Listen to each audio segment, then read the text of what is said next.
It's a camera. What's up, YouTube? This is Kelley with Nexus Nootropics. I'm here today to talk specifically about Coluracetam for my first video.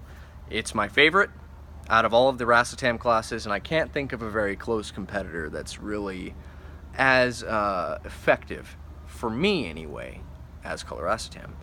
So, backstory on me, the quick and dirty version: professional research analyst, project manager, entrepreneur, whose life exploded or imploded about 10 months ago with health issues, and I used nootropics as a way to crawl out of that hellhole, pretty much, and it's working, ladies and gentlemen. So I am so compelled to share, and this is one of those nootropics I want to share with you guys today.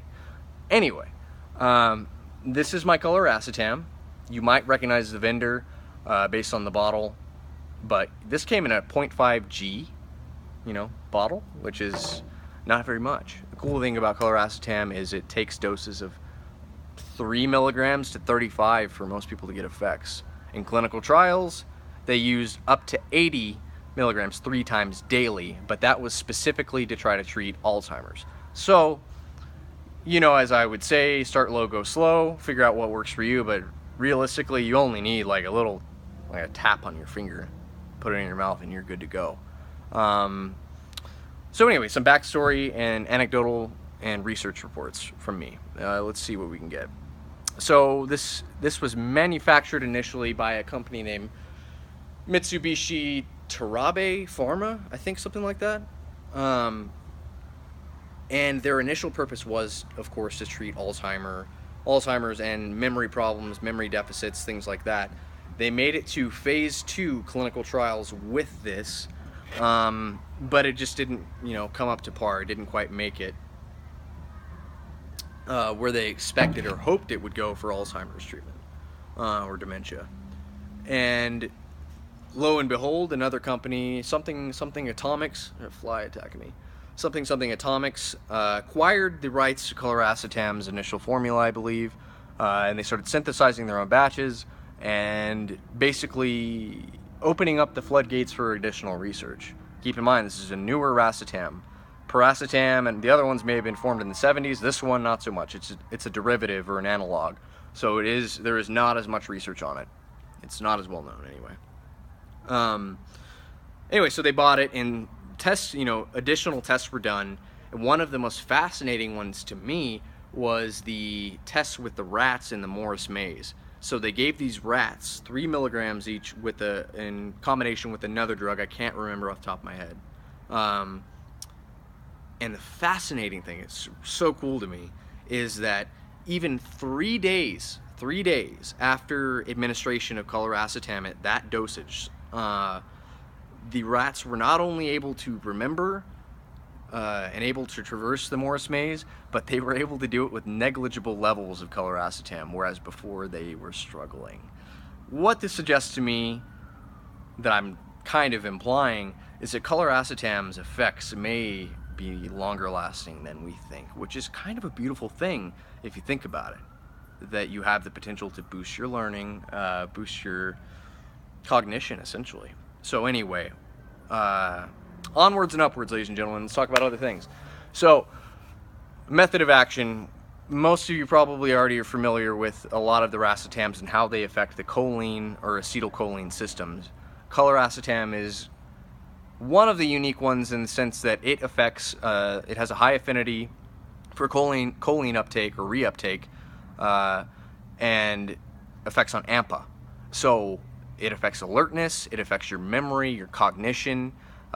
It actually, of course, increases your acetylcholine, but it also uses damaged neurons to do this. I thought that was amazing. It not only uses your existing pathways and neurons, but it uses the damaged ones too. So it's kind of like, holy shit. Excuse my French, but it's powerful and potent at such a small dose. Yeah, short half-life, 3 to 5 hours usually, so it's one you would dose multiple times a day, but it's small levels, so in my book, that's affordable, especially if you're a person who's dealing with anxiety, panic, psychiatric issues, of course. Be careful with your prescriptions, or comorbid depression. it's actually tested as being extremely effective for anxiety and comorbid depression specifically, which is fascinating. So, anyway, I could ramble about racetams all day. I love all of them in their own way. They're useful in their own unique application, but this is by far my favorite. One of the coolest anecdotal effects and experiences that I have with Coluracetam is the feeling of HD vision, of intensified clarity or saturation effect that seems to have a rapid onset, and I think that, you know, just helps with recognition, helps with everything. So if you have vision problems like me, it's pretty incredible. And it's not something that I experience with any other racetam. Some people get some visual acuity differences with other ones. I don't. Only Coluracetam. I get some intense, like, visual modification, you could say, in a good way. Yeah, who doesn't want to have more saturated colors and look around and things look incredible? Like, today is a beautiful day. Why not Coluracetam, right? Anyway, let's put it this way. I can tell the days where I'm on a racetam, such as Coluracetam, or the days I'm not by looking at the clouds. It's really funny, actually. But anyway, I did write some things down because I'm pretty good with my memory, but a couple of things I'm not. And one of those are the alternative names for Coluracetam, and they are BCI 540 and the MKC 231, which are kind of like the chemical names, right? Of course, if you're taking this, a lot of people recommend the choline stacking, alpha GPC, or just another choline source, even if you want to get it from food, which is my, preferred method, eggs, things like that. But it does, that's a nootropic on its own, but it does have some good synergistic effects with that. But yeah, that's kind of Coluracetam in a nutshell. Being a project manager, research analyst, entrepreneur, decent human being I like to brainstorm and do creative projects, and I found that Coluracetam takes the cake for this. If I need to do thought webs or interconnected patterns of things to try to, figure out an issue, solve a problem, this gives me an edge big time. And in comparison to other things like phenylpiracetam, where say I needed to focus and do like very specific tasks, organizational tasks for a long time, this is just a different application. That's what I was saying. They're all unique in their own way, right? See if there's anything else I might have missed. But yeah, for anybody who's dealing with those issues, or if you're just a person who wants to try to maybe boost your cognitive abilities and learning and memory, things like that, this is a great one to try. Take it with a grain of salt, all my words, because everybody's body chemistry is different. But definitely, if you do plan on trying it, if you have applications for it or issues you're trying to attack, it might be worth a sample just to see how you react to it. Anyways, guys, this is my first video. Thank you so much for watching.